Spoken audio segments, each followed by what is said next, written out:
Hello, I'm Aiden Reyes. I am 18 years old. This is my second semester at CBC. I'm in the speech class, hopefully to try and improve my speech levels because I do want to be a lawyer eventually, and being able to talk in front of a jury is pretty important. Where I'm from, it's kind of an interesting story, mostly because I haven't really stayed in one place for all too long. I've lived in 3 states, almost 4, actually 4, it has been 4. And I've been all over the place. I've actually been all over Texas. I've lived in San Antonio, Corpus Christi before, Portland, El Paso. I'll talk about that. It's my hometown, actually. El Paso. Now I'm obviously in Kingsville. I've been in Florida. I've been in Virginia. I've been all over the place. And I feel like that's kind of given me an advantage because I was always a new kid. I always had to find a way to make friends. I always had to find a way to adapt, right? Especially in Virginia where it's very cold. Very different, especially the culture is shock.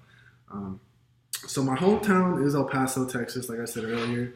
It's very interesting. It's a town up in West Texas.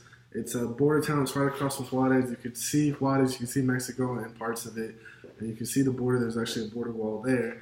I think it's a very interesting city, mostly because you see a lot of mixing of cultures, especially Mexicans and whites, because obviously there's a lot of Mexicans right across from the border. And there's white people because it is Texas. It is West Texas, to be exact.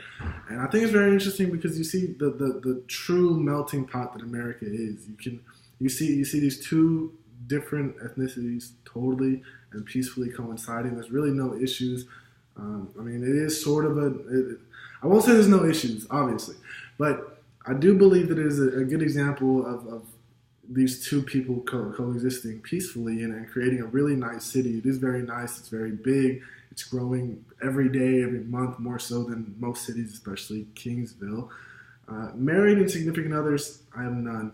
No kids, thank God, because I can barely handle myself. Would not be able to manage a kid. Hobbies and sports. I skipped one. Hobbies and sports is very interesting. I actually do love to write frequently. Embarrassingly, I like to rap. That's my hobby. I do it often. I freestyle all the time. I write. I've always had a passion for writing since I was a kid. I won second place and first place in Ready Writing, which I think was here, and that is something that you would be familiar with. And I've always had a passion for writing. I've always been good at writing. I contribute that to my mom, who's worked in journalism her entire life, and I've read something that says, studies that say that kids whose parents are in a profession that requires writing are usually going to be better writers themselves. So that's where I think I get that from. I've always had a knack for writing. I love history as well.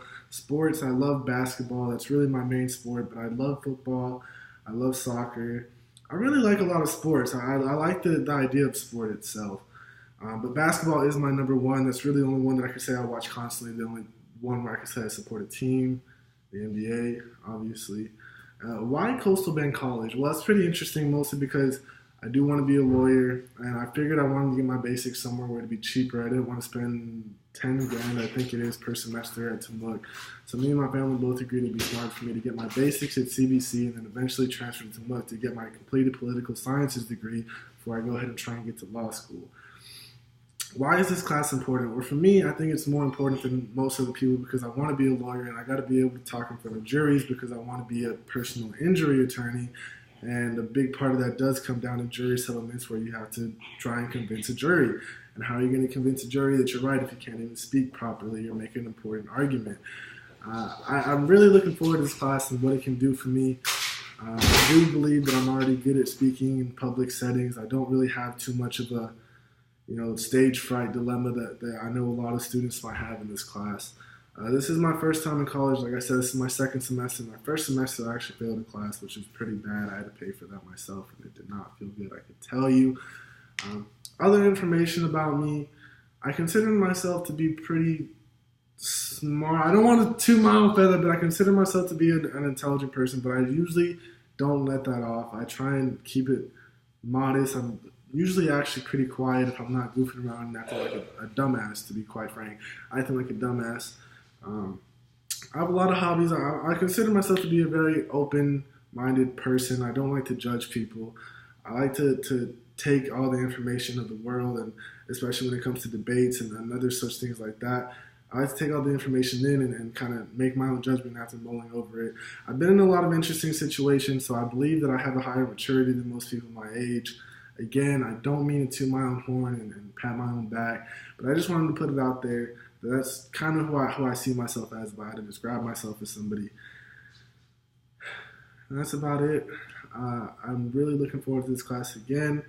I appreciate you for doing what you do. Thank you. I will see you.